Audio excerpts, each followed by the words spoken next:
irra jira. Akkasii Yesuus Kiristoos garuu gaafa waggaa 30 hojii isaa jalqabee jedha. Kana qofa miti ati Waaqayyo rafus hin mugusi jetta. Yesuus Kiristoos rafee bishaan barattoota isaa nyaachuuf jennaan bahara dhufaniiti kai jedhanii kaasanii hirriba. Yeroo achi ka'u bishaan jara nyaachuufidha. Achi bishaan sana abboomee akka isheen dhaabbatu taasisee jedha. Ati eessa argatte matsaaf qulqulluu kan? Wangeeluma dhakaa wangeeluma kan barbaade 81 keessa sin jira 66 keessa sin jira. Mee maaragiidhaan wangeeluma mata duruma isaa maaragiisoo qaddu dura kana bakka fiddee ijoon hin beeku. Saasitti agarsiisa laata jookoo mata dureen agarsiisaa wanti kun ijoo. Qoisti yoo baase iddoo baasoo jiraati. Innoon baasuusi mata duree waan baasu natti fakkaatu. Maaliif mammataa beeku baasuu hoo baate eessa fiddee wangeelicha kana eessa fiddee? Jechuun macaafa qulqulluu ta'uu kun mata duree isaarratti macaafa qulqullummaan jedha kun argaa jirta. Ela macaafa qulqulluu. Ani sila wangeela fidee si dubbisaa amma kushina hin kaameeraa jalaa deema. Fidi naa dubbisee rakkoon qabu macaafa qulqulluu kaameeraa jalaa deema. Kaameeraa achi qabeen jira. Argitee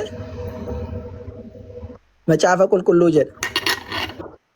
Tan booddee Yesuus Kiristoos dadhabeerallee. Yesuus Kiristoos bishaan illee dhuguudhaaf gaafateerallee. Yohaannis boqonnaa 4 yoo ilaalle bishaan boollaa bireeroo taa'e dubartittii wajjin kunoo ila kunoo si agarsiisu. Maal jedhaa lakkoofsa tokkorra? Yesuus yommus Yohaannis irraa kan caalu barattoota dabalachaa cuuphaas akka ture warri Faarisotaa dhaga'u isaanii.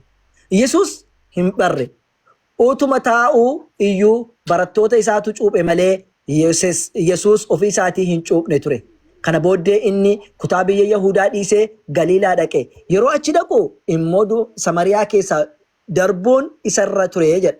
Yeroo gara sana dhaqu gara Galiilaa isa darbuutu irra ture Galiilaa intini Samariyaa keessa deemuutu irra ture jedha.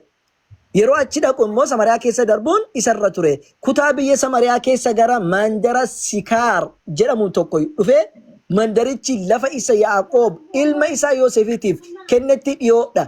Bishaan boolla Yaaqoob achi ture. Yesuus karaa adeemaa oolee waan dadhabeef boolla bishaanii sana bukkee taa'e. Sirriin bakkana. Bishaan boolla Yaaqoob achi ture jedha Yaaqoob. Bishaanni qofore sun achi ture. Dadhabeessa taa'e boolla bishaan sana bukkee taa'e Yesuus. Waaqayyoon dadhabaare? Waaqayyoon dadhabsiin jedhe bee. Inni immoo kunoo dadhabee jedha la kunoo.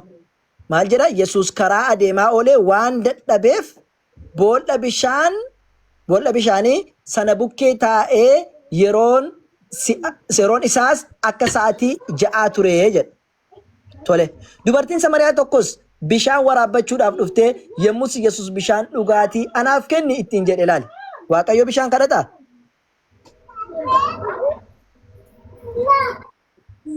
Zalaalam.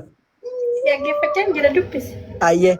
Dubartiin Samariyaa tokkos bishaan waraabbachuu dhuftee yommus Yesuus bishaan dhugaatii anaaf kenni ittiin jedhe barattoonni isaa nyaata bituudhaaf gara mandara dhaqanii turan jedhe. Yeroo inni bishaan asii kadhatu bishaan naa kennee dhugee dheebotee kadhatu biddeen immoo bituufii dhaqanii turanii barattoonni. Gara mandara biraatti erganii biddeen bitaa kottaa irbaata jedheen. Gooftaan Yesuusiif biddeena bitaa jedhee ergata. Kun akkas jedha. Dubartiin Samariyaa tokkos bishaan waraabbachuudhaaf dhuftee yommus Yesuus bishaan dhugaatii anaaf kenni ittiin jedhe lakkoofsa 8 irratti maal jedhaa kunoo qalamii biraatiitti sii godha. Barattoonni isaa nyaata bituudhaaf gara mandara dhaqanii turanii jedha.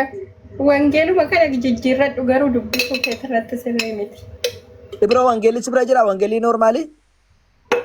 Nabira hin jira garuu ani wanni irra hin jira malee. Inni siif haa qo'e. Ibroon siif haa qo'e tokko. Ibnuun. Mee bani mee si dubbisuu hin danda'an. Kan barraa yaa obboleessa koo. Waraqatuma wangeela isaa siif haa baasu qo'e suma sirriiti wangeela. Waraqaan si bira jira.